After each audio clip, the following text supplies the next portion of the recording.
महाभारत प्राचीन काल का सबसे बड़ा युद्ध माना जाता है। इस युद्ध में अनेक शक्तिशाली योद्धाओं ने भी भाग लिया।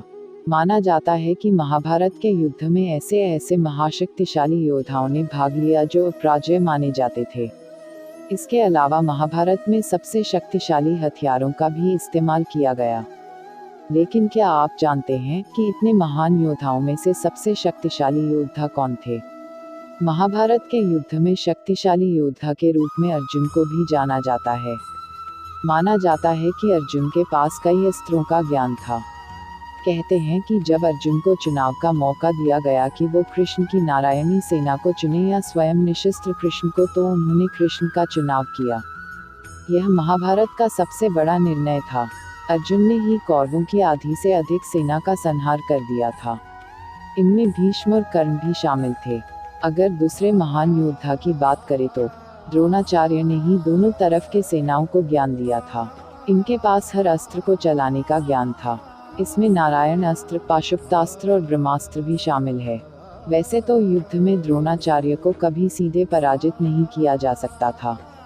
तब श्री कृष्ण ने भीम से कहकर एक अश्वत्थामा नामक हाथी को मरवा दिया और हर तरफ खबर फैला दी कि अश्वत्थामा मारा गया। यह सुनकर द्रोणाचार्य ने हथियार डाल दिए और तब धृष्टद्युम्न ने छल से द्रोणाचार्य का वध कर दिया। महाभारत युद्ध में अपराजित भीष्म, जिनको इच्छा मृत्यु का वरदान था, उनकी बात करें तो महाभारत के युद्ध में भीष्म को हराना असंभव था। भीष्म को वरदान मिला था कि उनकी जान उनकी इच्छा के विरुद्ध नहीं ली जा सकती थी। 10 दिनों तक युद्ध में पांडव भी समझ चुके थे कि भीष्म को हराना असंभव है। कहते हैं कि भीष्म ने महर्षि परशुराम को भी हराया था, जो कि विष्णु के अवतार थे। तब शिखंडी को आगे कर अर्जुन ने भीष्म पर सैकड़ों बाण दागे और भीषण तीरों के बिस्तर में फंस गए।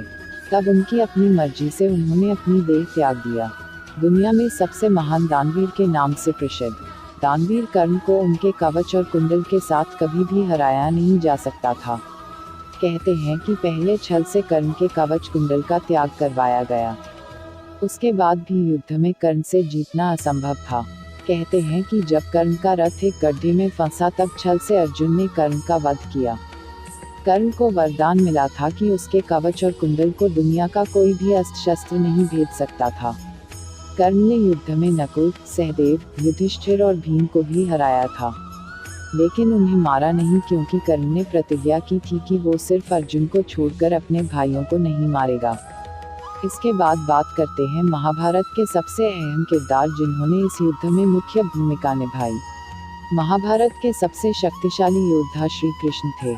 माना जाता है कि कृष्ण भगवान विष्णु के अवतार थे।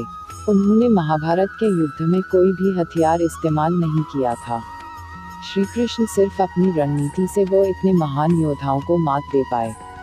कहते हैं कि अगर श्री कृष्ण हथियार उठा लेते तो सिर्फ अपने सुदर्शन चक्र से कौरवों की पूरी सेना का विनाश कर देते, क्योंकि कृष्ण के सामने कोई भी योद्धा अमर नहीं था। महाभारत में श्री कृष्ण ने अर्जुन को अपना विराट रूप भी दिखाया था।